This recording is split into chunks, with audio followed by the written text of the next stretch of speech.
Hello, and welcome to Augmented Teachings. On today's episode, we're going to explore Samskara and the law of cause and effect. Thanks for joining us. Trust in the journey. Let your spirit soar with augmented teachings.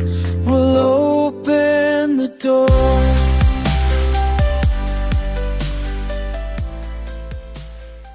So welcome, Todd and Hi. Robert, back to the show. And thank you guys for joining us today. And I hope that you're having a great day. Today, we're going to talk about Samskara. And I wanted to talk with you guys. Have you heard of the philosophy of Samskara? It is a Hindu and Buddhist philosophy. I heard about this week from you. Awesome.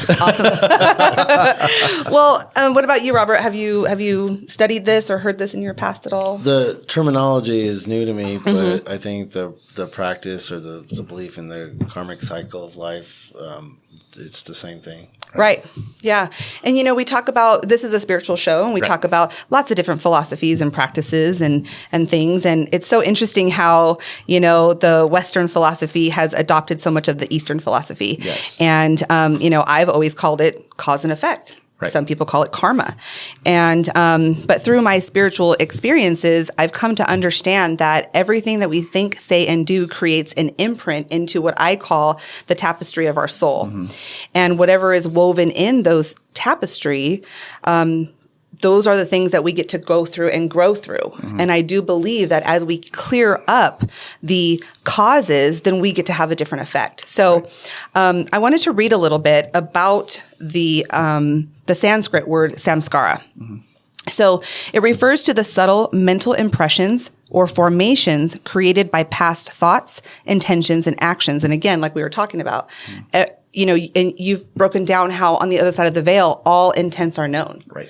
And that's through our Akashic field, through the Hall of Records. We can't ever escape all those things. Our ego will try to tell us and try to justify why it was okay to think that or say that or do that. But at the end of it all, when we take our last breath here and we cross over and transcend into the next part of the other side of the veil, we are now faced with, like you say, the past life review. Yes. And so these imprints influence our present and future experiences, including our habits, character traits, and tendencies. So for me, that thinks of like the ego. And, there's lots of different things, and we'll talk about that later. But, what were you going to say? So the last thing talks about what's the last thing you said right there? Oh, I don't know. I'm in flow, man. Talking about like the ego, that the imprints influence our past and present future. And the next line was, including our habits, character traits, and tendencies. Right. That is innate wisdom. That's what we talk about in the book. So a lot of these philosophies are based on ideas that come from deep meditative states. Exactly. Right? And they give understandings, and they don't give the why. That's why they're faith-based religions or faith-based philosophies. That's where I come in with the NDE research I've done. It gives the whys. So your soul hasn't learned like a sense of humor, we'll say, all right? Okay. Until it's gone through certain incarnations and developed it innately. So the next time you're born, you automatically have a sense of humor. That's why some siblings, one will and one won't, because that soul has been in a situation to where it learned that innate wisdom, that innate characteristic within themselves. That soul had those experiences. Had that experience. And samskara, like I said, it is based in like karma, right? Also called the karma. But it's really important that we understand that this has to play out in the way that it's going through right now, because that's how we develop our soul. When we learn from our mistakes, we start to learn to correct them also. If we have an issue with stealing or racism, then we're put in situations, our karmic cycles will put us in situations to correct those actions that aren't benevolent in their aspects. And sometimes you call those like the deficiencies, right? Right, deficiencies. I'm glad you made that point about it being faith-based, right? Yes. Or philosophy faith-based, right? Because there's a difference from faith and knowing something. Right. And I've try to minimize the things that I have faith in, right? Because to me, having faith in something it's unknown to me. So I have an expectation or a hope or a prayer that this is what it's going to be, and this is how it is. Right. And then when it doesn't work out that way, I'm frustrated with why it didn't, because I had faith in it, right? Right. But when I know something, because it changes. And so an example would be, I don't have faith in my parents. I know my parents. Yes. Right. So it changes from the chakra you're talking to as well, because that belief or that faith belief system is in your lower chakra. And then when you advance into the crown chakra, you speak for the I know type of language and terminology. Right. And so with that understanding, for me, it's easier to understand that karmic cycle and the imprints that we are leaving with our words, with our interactions, with our thoughts, with our intentions, and how accountable we are, especially when you mentioned about the ego. You know, when we face the other side of the veil and we have that reflection, our ego is gone. And so that's why we're able to look at it in a very neutral and academic type of perspective to learn from it. To learn, knowing that, oh, okay. And like we were talking about earlier, we don't judge ourselves by, oh man, I did that thing bad. But it's like, okay, now I can see the avenue at which in the next incarnation or at some point, eventually, my soul will go through that experience because I created that for myself. Right. And when that's the hardest part. Knowing's half the battle, right? So when we realize we did something wrong and we're down on ourselves. All right, be down on yourselves for a second. Got you. Then pull back. Try to find a way to correct it. Right. We're not here to punish ourselves. We're here to correct our deficiencies. That's the whole point. And that's what Samskara is based on. So it also based on what someone was saying was classes, right? And you move from class to class, right? Yeah. And that is exactly the way things work everywhere, not just where Samskara is taught, right? So you have somebody who's made money by exploiting others. That person will be in a situation where they're exploited for money. Right. So they can learn not to do it to others. Wherever we go, wherever our deficiencies are, is where we go so we can learn the fastest. And when we wake up and we actually understand that, and then we know the process, right? Then we can do better, because when we know better, we do better. And one of the examples of, creating a samskara for yourself is always responding with anger. Okay, so if in this lifetime, because remember, we always have a choice in everything we think, say, and do, and how we react and respond to things, right? And if we do it mindfully with the remembrance and the knowing that I'm creating a future cycle for myself, I'm creating a samskara for myself, what is it? And to me, that's the purpose of mindfulness, is to remember, oh, I have a choice. What am I going to choose?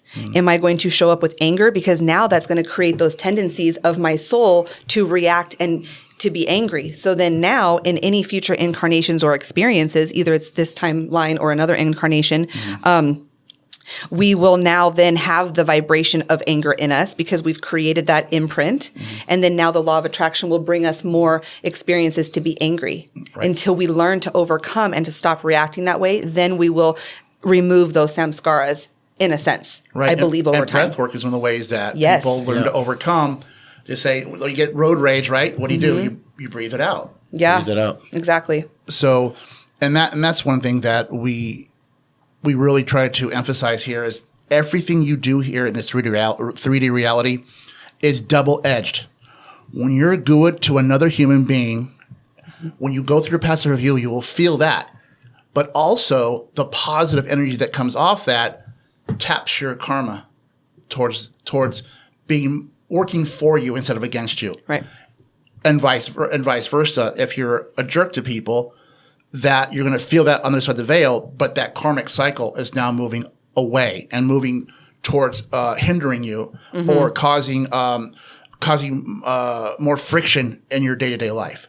Right. Am I making this easier on my soul or not? It's funny because in real time, I'm thinking about a situation at work right now where it's just, there's an issue with something, but the imprint that it leaves on people. I'm thinking about it right now and thinking I'm going to rectify that the best I can. Yeah. Right? Because it's always, it's about that imprint I'm leaving Right. on different people I'm interacting with. Right? I think my intentions are good, but I think I have things that I could reflect better. And so even this discussion is helping me in real time because I'm thinking about that now as you're Exactly. talking, right? But it is what we do, what we say what we do, and we do what we say. We got to practice that. That is the work. That is the willingness required when you understand that system, you understand that process, and you understand that I'm going to have that review. And I have two choices now: to not step in to try to make that situation better, because I already have things that I'll have to review that I'm accountable for in that situation. And if I don't take action, then I'll have another review for that. Exactly. Right. So I think it's best to always make those self-corrections, right? Because I catch myself sometimes because I know I'll be watching those highlight reels and I'll be like, hey guys, how you doing? I know. Right. Yeah. Because I just, I know what's coming, So Exactly. I want to make them all smile. Exactly. And you know that you're creating that imprint of love and laughter or joy or, hey, learn from that because I just did something stupid, Right. because we're all in this together and we're in one big classroom and we're all learning from each other, whether we realize it or not. And the more we play nice with each other and more that we realize that we are one, we are creating better samskaras for ourselves and for the collective. Right. And that's really the polarization of what we have right now. So we do have people that are putting humanity first. Let's help these human beings. I may not be like them. I may not look like them. I may not make the same choices they make, but let's try to help them. Right. And then you have other groups of people are like, these people look different, think different, and act different. We must punish them to the fullest ability that we have. So Matt Gaetz had picked that prison in El Salvador because it sucked the soul out of every inmate. He didn't want to just, move prisoner or MS gang member, whatever he wanted to call them, out of the country. He wanted them to suffer. Yeah. Right? As much as he possibly could. What karmic cycle is he putting himself into? Right. So what's he going to where is he going to have to go? Right. Is he going to be born in a village where MS-13 runs it and he's going to have to be part of that or another gang in the future? Right. And be a victim of that? And be a war kid, carrying a machine gun, at 14, just so that can play out in the way that it needs to, so he can be destitute and be hopeless in his adulthood, so he can learn compassion for everybody. Just because that person, I know the right-wing media likes to say, we're here and they're there. No. On the other side of the veil, we're all here. Right. You're right. How you treat Level the playing least field. of me, least of us is how you treat me. Exactly. So that is a human being. Should they be integrated into society? Not all of them, no. But not to be punished and be tortured. Not to make and things worse. And not to make things worse for that soul, because every experience goes back home. So Matt Gaetz, wherever you're at, just know that hell's coming. Not in the sense of on the other side of the veil, but what you're going to have to go through because your karmic cycle dictates it. Because again, Oh, no, go ahead. no, it's just about that law of cause and effect. Cause and I'll save my thing. But for it's what for you were saying. anyone. It's anyone Everybody, with that everybody. intention. It's that person driving down the freeway and someone cuts them off, and you're like wishing, like, man, I want to kill him, right? It's those people taking shots at each other on the freeway, or it's your boss that you're plotting against, right? Right. It's the intention of the heart, and Gates and everyone else like that, myself included, we are accountable for those thoughts and for those intentions. Right. Especially when we cloud it with title and privilege and justify it through those smoke screens, right?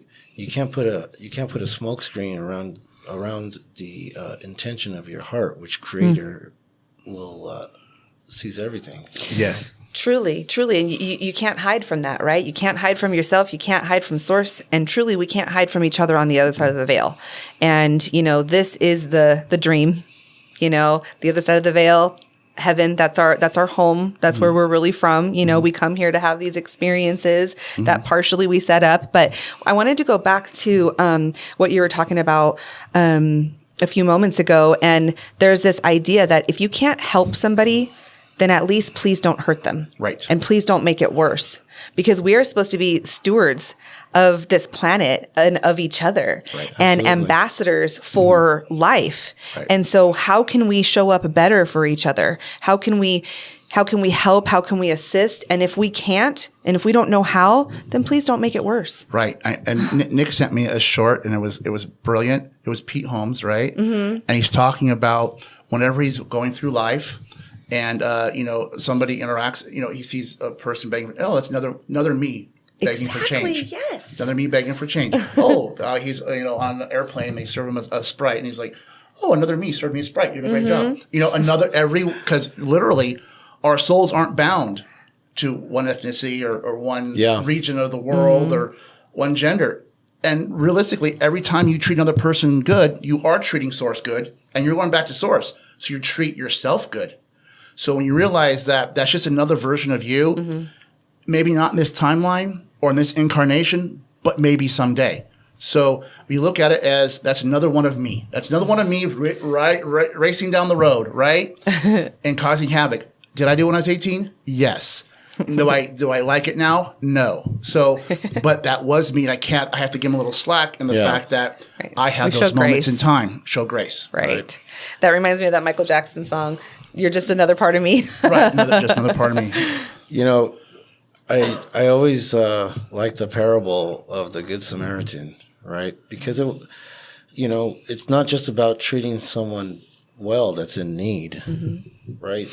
The story of that is that person was passed by his own and ridiculed and mocked and beaten on the side of the road, and when he's asking for help and mercy by his own people. And it was the strangers and the outsiders, the Good Samaritans that gave him shelter. Yeah. Right? And you say you are this religion because this is your faith, that you practice love, right? But it's disguised it's one of those smoke screens. Yeah. Because you vote for people that send them to those prisons. Right. So how can somebody be for this and act this, right? From the pulpits, they preach against immigration and downgrade people and countries, right? Right. In the name of that faith. Right.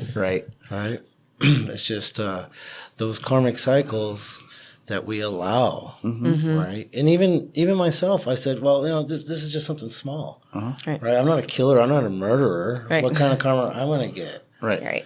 But the intentions of my heart, I might as well have been at times. That's why I said the Bible. You thought it, you might as well have done it, right? Because you're it's known. Everything is known. All actions, all intents, are known on the other side of the veil, and that's one of the things we really have to address is that we need to come together and realize, and that's why I wrote this book. It's moving from faith into knowing and understanding. When you realize that experience that you're putting that person into, you're doing it directly to God, directly to source.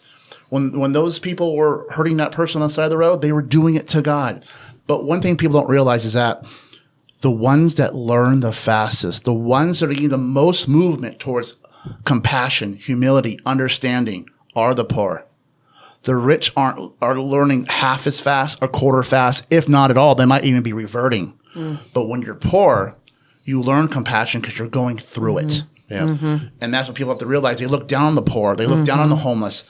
That homeless person that you see right there, they might be on their final stage of their soul development. They actually might be doing their master class right now of learning humility.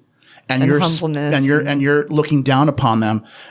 while you're sitting in your big vehicle, right? Mm-hmm. That person's actually doing the hard work right now. Mm-hmm. So don't pass judgment. You're watching them starve through the window of your restaurant. Right, with your air conditioner. $300 bill. Exactly. I know. Exactly. You know, and then you're anyways, well, that's not any of us, and I don't want to get into Nope. that vibration, Nope. but you know, there is the idea that if I see it out there in somebody, then in some way, shape, or form, it is mine to clear up. Right. You know, maybe I'm not the cause of it, but help my brother, help my sister, even in consciousness. Let me think the highest and best. Let me feel something more for my brothers and sisters in humanity, you know? And, that goes back to the spiritual practices that we do. Mm-hmm. You know, sure, maybe when we're doing breath work, we may be thinking that, okay, we're breathing, but then all of a sudden you may be getting deeper into it and a thought comes up about somebody who, you know, upset you at work or cut you off on the freeway or whatever. And now you're in that, or maybe something that happened 20 years ago where you're just feeling it, right? And what do? Do we stop our breath work and go cry in a closet? Do we say, no, I'm not going to do that because now I'm upset? No, I remember I'm going to clear this. I'm going to get through it. I'm going to breathe this energy out of me. That's right. Or I'm going to do my Tai Chi and I'm going to allow this to flow out of my aura and out of my consciousness and my body and everything. And I'm going to, you know, right my wrongs in a sense. You know, I'm not going to react, but I'm going to be responding differently. So now I'm going to release some of that tension, some of that anger, some of that, you know, those lower vibrations, so that when the next time I encounter that same kind of experience, I don't have that in me as much anymore because I cleared that samskara through my recognition and my practice of, you know, Practicing your practice. Practicing your practice. Right, is what really comes down to. You get Yes. good at for a while, right? Yeah. Like you can meditate like crazy, and I'm not that great because I don't do it as often. But you've had a decade of experience, and you can just go right into it, practicing your practice. And after a while, it just becomes second nature. You know, when you like I was talking about, that's just another version of me. That's just another version of me. So just get off your high horse, learn some humility, right? And don't be a hypocrite. You know what I'm saying? Yeah. Don't be a hypocrite. I've been there. I've done that. Right. I've done that. You know, a lot of times I was led by ego, especially when I was younger. You know, And that's just normal. Absolutely. That's what we Right. came here to do. Our ego is actually our best friend because our ego is the one that reads the blueprint of our samskaras and then realizes, hey, let me help you with that. Right. So we actually don't want to kill the ego because the ego is like, all I'm doing is just, this is the blueprint that I'm working from. And then the law of attraction brings that. And so sometimes we're like, oh, we want to kill the ego because it made me do this. But you came here to do that. You came here to learn not to do that. Exactly. You came here to make that mistake. And you know, and it's absolutely right what you're saying. When you get caught in that negative frequency, that zone, that mood, that emotion, like I'm so glad our house is what it is now, but I make myself go into the room and movement is everything, right? Because I can release that energy. Action, right? Action changes your mood. It gets oxygen levels in, which your brain needs, instead of just sitting in a dark corner somewhere. Right, stagnant. Gives you clarity, gives you focus. So when you're in those situations, get up and move. Get up and take action. Get up and breathe. Right? It just makes you better, you know, because the air we breathe is prana. So it's there for us all. It is. And it's free too. We just got to accept it. And we just got to accept it. So I think we've really shared a lot about, you know, samskaras, what they are, the law of cause and effect, and the spiritual practices. Yeah. I feel like there's something you're burning to say. What else we got? And you know what? And realistically, people are like, you know, being on Earth can be difficult. You know, there's a lot of challenges that come about. And realistically, if you want to get off this rock called Earth and quit coming back, learn your samskara, learn unconditional love. Right. If you can learn to love everybody, even if you don't agree with them or don't understand them, learn to love everybody. You know, of course, protect your energy, but learn to love everybody. Then your chances of coming back become less because there's less to learn. Right. Because, you know, the more we learn, the better it is for Source, the better it is for God. So we come here and we learn and we learn. If you know what's on the test, this book helps. This is what's on the test. Learn unconditional love. When you do that, you get off the rock called Earth. You stop going in that cycle because you've learned everything. I'm done. I graduated, and I move on. Right.